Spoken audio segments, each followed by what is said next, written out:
মুসলমান বাস করে, সেই রকম একজন মুসলমানকে মুসলমান হতে কি কি লাগে আমাদের প্রচলিত ব্যবস্থাপনার ব্যাখ্যা আমি করছি।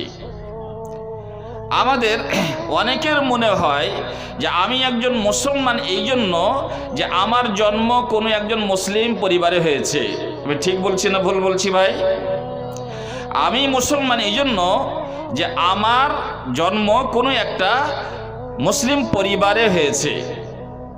এর থেকে একটু আরো বড় করে যদি বলা যায় তো বলা যাবে যে আমি মুসলমান কেন, যদি আমাকে কেউ জিজ্ঞেস করে তাহলে আমার কাছে উত্তর রেডি আছে। জন্য যে আমার জন্ম একটি মুসলিম গ্রামে হয়েছে, ভালোয়ারার মতন একটি গ্রামে হয়েছে, হাতিচাপার মতন একটি গ্রামে হয়েছে, বালোয়ার মতো কোনো গ্রামে হয়েছে যেখানে সব মানুষেরাই মুসলমান। আমারও জন্ম সেই গ্রামে হয়েছে, তা মুসলমান হওয়ার জন্য যথেষ্ট। আমি মুসলমান কেন তার উত্তর আমাদের কাছে রেডি আছে। এই জন্য যে আমার নাম সঈদুর রহমান, আমার নাম আব্দুর রহমান, আমার নাম আতাউর রহমান, আমার নাম মুজিবুর রহমান, এই জন্য আমি মুসলিম। আমি মুসলমান কেন তার উত্তর আমার কাছে রেডি আছে। যে আমি মুসলমান কেন তো বুঝতে পারো না, আমার কাছে ভোটার কার্ডে নাম লেখা আছে, মুসলিম লেখা আছে, কাস্ট লেখা আছে, আমার আধার কার্ডে আমার নাম মুসলিম লেখা আছে, আব্দুল জব্বার, আব্দুল করিম, আব্দুল সত্তার, আব্দুল রহিম, আব্দুল ইত্যাদি ইত্যাদি লেখা আছে। তুমি বুঝতে পারছো না যে আমি মুসলিম কি মুসলিম নয়?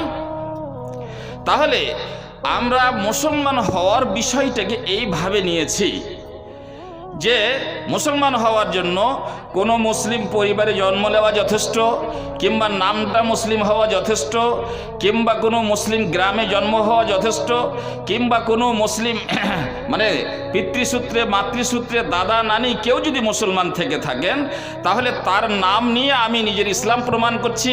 যে তুমি জানো না আমি অমুকের নাতি, আমি অমুকের আমি পোতা, ইত্যাদি ইত্যাদি ভাষা দিয়ে আমরা বুঝাবার চেষ্টা করি, নিজকেও বুঝাবার চেষ্টা করি যে আমি মুসলমান এই জন্য যে আমার দাদর নাম ছিল ওহাব হাজি, আমার দাদর নাম ছিল করিম হাজি, এই জন্য আমি মুসলমান।